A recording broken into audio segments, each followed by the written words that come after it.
A new Pokemon trailer has arrived, and with it a ton of new information on Sun and Moon, and there's so much here to analyze that we had to split it in two. Our first analysis will focus on the newly revealed map of the entire Alola region. We've fed it into the old analysis machine in order to take a deep dive and point out the different locations, gyms, and even the potential route that you will take on this Pokemon journey. Of course, be sure to watch our previous analysis as we'll be referring back to it throughout. Let's get traveling. As we predicted in the previous analysis, the Alola region is made up of multiple islands, and thanks to this map, it turns out to be 4 main islands in total. So let's begin with the first island, which was the focus of the gameplay reveal trailer. We've already discovered that this is the island your trainer moves to at the beginning of the game. What's interesting is that the angle is completely different here from what we saw in the game, and it's a change that remains consistent during the Kukui clip from the Japanese website. On his map of the region, we see that Alola really is shaped like Hawaii, but for the purposes of the analysis, we'll be sticking to the drawn map as it shows way more detail. The journey begins in this small village with the orange roofs and the central platform where you choose your first Pokemon. Now, while there is a road that leads north into the woods, we're not sure if you'll head that direction right away. Other scenes show the trailer joining Lily near the house on the beach, which seems to be some kind of rundown store. So it seems your first destination may be to head southeast toward that beach. This passes by the Pokemon Center and the blue-roofed building, which may belong to Hala since we don't fully know what his role is yet. However, another big reason that this is likely the path the trainer will take is that the new footage confirms that the building west of the Pokemon Center is the trainer school, which is always one of the first places that can be visited in Pokemon. The difference is that this is the largest trainer school to date, so we wonder if there will be a lot of trainers to battle to prepare for the gym. And that gym will be in the nearby city, though we haven't pinpointed exactly which building it will be. It's baseless, but we believe the green building in the center will serve as the gym. But it may not be able to be challenged right away, which would necessitate a journey to the northern part of the island. Along the way, we see a path leading to the lower part of the woods, as well as several buildings that seem to have gardens. The northern path then leads up and around to the upper part of the woods, where it likely reconnects with the starting village.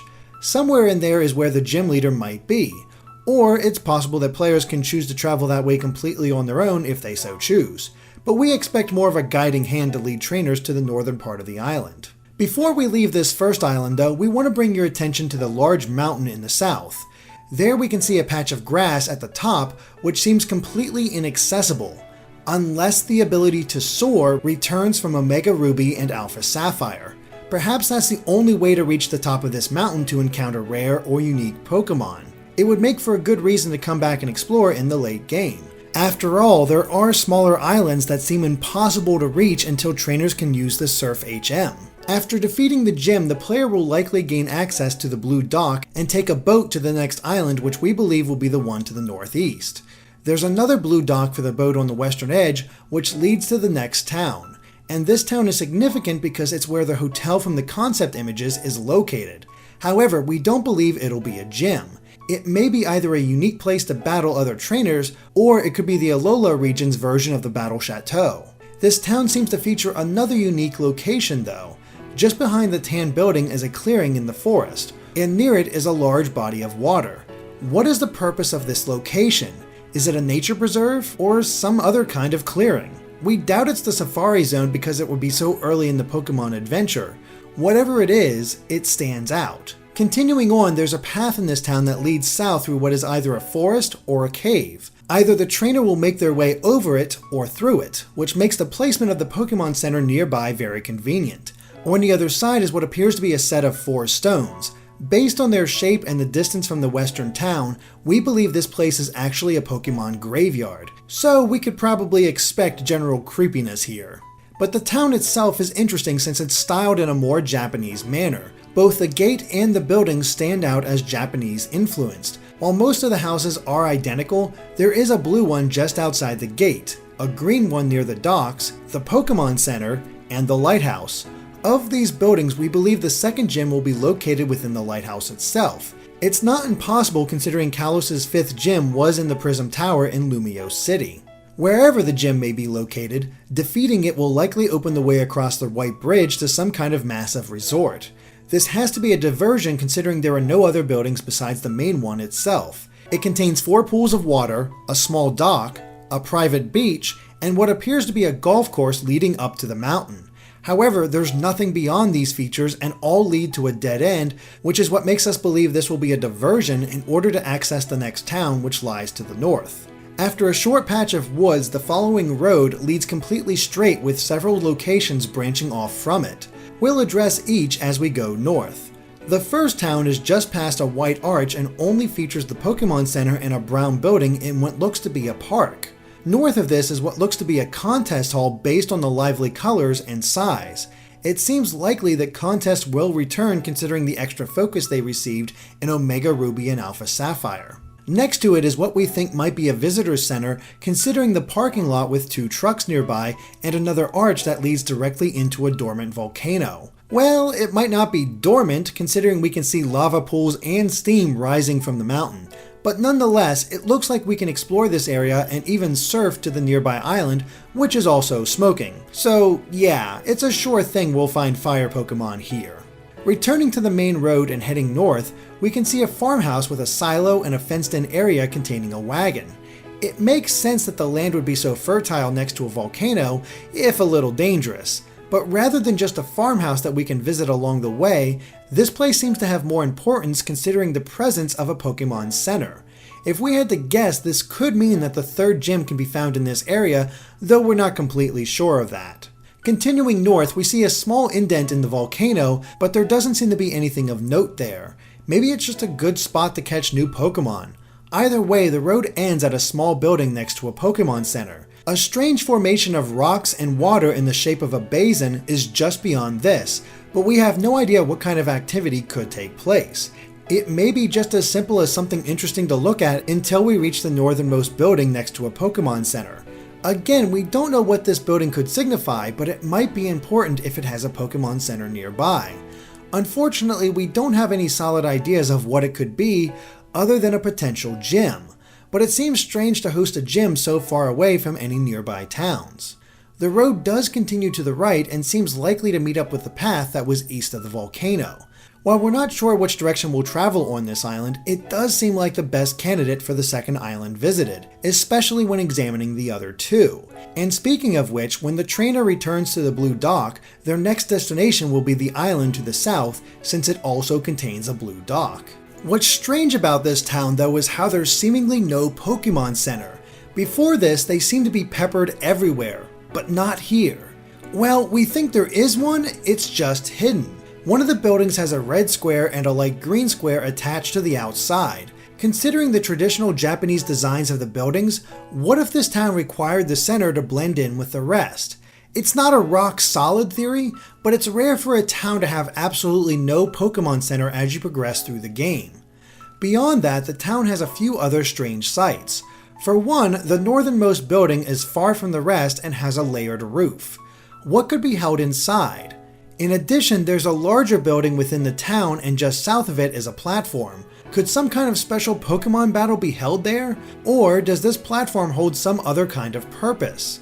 But the most conspicuous building is the tower in the middle of a garden. It brings to mind the Golden Pavilion in Japan, but it's likely not based on that location. After all, that's the same pavilion that served as the inspiration for one of the towers in Pokemon Gold and Silver. But what is its origin here? At any rate, we believe one of the buildings here will serve as the 4th gym before the player must head south through the Badlands.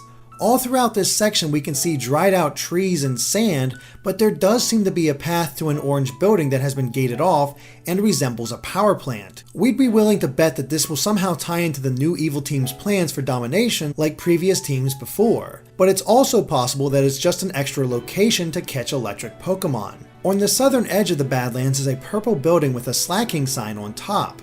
This is the Slacking Motel we saw hints of before. It's just outside a series of trailers surrounding an oasis. Could archaeologists be using these trailers? It would provide context to why they're close to the Badlands, and we do need new fossil Pokemon, but soon the area becomes green again as the path leads to another mysterious platform and a nearby Pokemon Center. These platforms must have some meaning because another can be seen to the southwest in the middle of the water, though this one has some kind of fence around parts of it. Nearby is what appears to be a lodge on a hill, though it could be a science center for the archaeologists that are in the trailers. Another possibility is that it's home to another gym. But again, it's rare to not see gyms as part of a town. While we don't know the purpose of that building, we do see a large elevator platform north of it that's needed in order to reach the top of the snowy central mountains. A Pokémon Center awaits at the top in order to help trainers make their way through the snowy peaks and reach another Pokémon Center on the other side. However, we do know what this building is supposed to represent. In this same spot in the real world is the Mauna Kea Observatory. Its setup is remarkably similar and it lies amongst the snow-covered mountains. In Alola, though, we see that the satellites are much more concentrated, while the main building has a satellite on one side and a telescope on the other. The biggest question, though, is what role does the observatory play? It's likely part of the evil team's plan, but why? Until we officially meet them, it's impossible to say. Traveling back down the mountain and following the path, we eventually loop around the forest and the cliffs to come back to a temple of some kind. While we don't know its purpose, we do know that this is the point that the player must learn Surf. There's no other way across this lagoon and the many smaller islands that make it up. But only one has something that definitely warrants visiting, and that's this platform. Once again, we're not sure why it's there, but they must be important if it's being shown on the map. On the other side of the water is a Pokémon Center and another trailer, though this one appears more advanced. The only place to go beyond this, though, is through a murky swamp covered in fog. But the big feature of the swamp is yet another platform, though this one is on top of a lake with 8 upright slabs surrounding it. Could it be that these platforms need to be activated in some way in order to awaken either Solgaleo or Lunala? Either way, these areas will likely be a key part of the game's story. Beyond the swamp is a solitary building along the road with 2 lamps lighting the way to the next city, which is completely walled off. This town may be the place where much of the legend of Solgaleo and Lunala lie, and the largest building probably houses the next gym. Whatever happens here, it's the end of this island and definitely leads into the final island and the confrontation with one of the legendary Pokémon. Because the 4th island has no blue dock, we believe that players will have to return to the original island in order to surf to the docks at the southern end.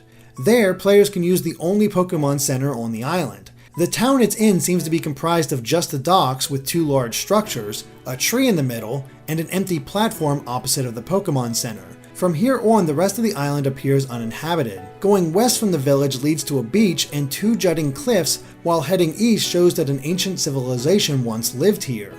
All that remains are the ruins of some kind of town with only one structure still standing. From there, players can choose to head west into a canyon or north toward more jungle and a strange series of black geysers. West seems the more likely first option though, as they eventually lead to a platform with a large rock behind it. This should be familiar as it's the same location where we were first introduced to Solgaleo and Lunala. It's where the player eventually confronts them. Whether everything is solved at this point though, we can't say. The other path leads through the forest, across some plains, and through a smaller canyon. On the other side is a series of waterways and bridges before a giant tree. The tree is obviously significant, but is it the location of some final battle with the legendaries, or could it be something else entirely? While we've tried to locate where the 8 gym battles will take place, that has proven to be a tricky task. Some either feel too out of the way, or the gyms themselves take completely different forms that we've failed to recognize. Either way, it seems the Pokémon League is actually located on a man-made island in the center of the region. Here, a huge building rests in front while a smaller one sits behind. Is it possible that this large building will fill the role of Victory Road? We're really not sure, but we are positive that the one behind it is where the Elite Four and the Pokémon Champion are waiting for the final battle. But that doesn't mean that's all there is to the game. There are some odds and ends on the map that we've failed to mention. First of all, there's a small island south of the 4th island that could probably be surfed to when visiting that location. Secondly, there's another island hiding in clouds east of the 2nd island. The only thing that can be seen on it though is a single large palm tree. What is its purpose? Does it hide a special legendary or mythical Pokemon? Thirdly, we can see boats sailing all over the map. Most of them look like modern boats, but there is one that breaks the mold. East of the Elite Four Island is a ship right out of history that appears to be made of wood and features a mast with sails. Is this the boat that takes you to the Elite Four, or is it a special boat in the same vein as the SS Anne? But the final point is the map that Kukui shows us. There are two massive cloud formations covering the southern and northeastern edges of the map. We already know there's another island beneath those clouds to the northeast, so what are the southern clouds hiding? Whatever they are, we believe they're the key to Sun and Moon's post-game content. And that's everything we could find in the newly revealed map for Pokémon Sun and Moon. While we can't be sure if we got everything right, we do think that Alola is looking to be a fun region with lots of interesting locations and some mysteries that we can't wait to solve. But we're not finished yet. We still have the rest of the information in the new trailer to analyze, and that's coming very soon. Until then, let us know if we missed anything in the comments. If you liked this video, be sure to subscribe to keep up with everything we do.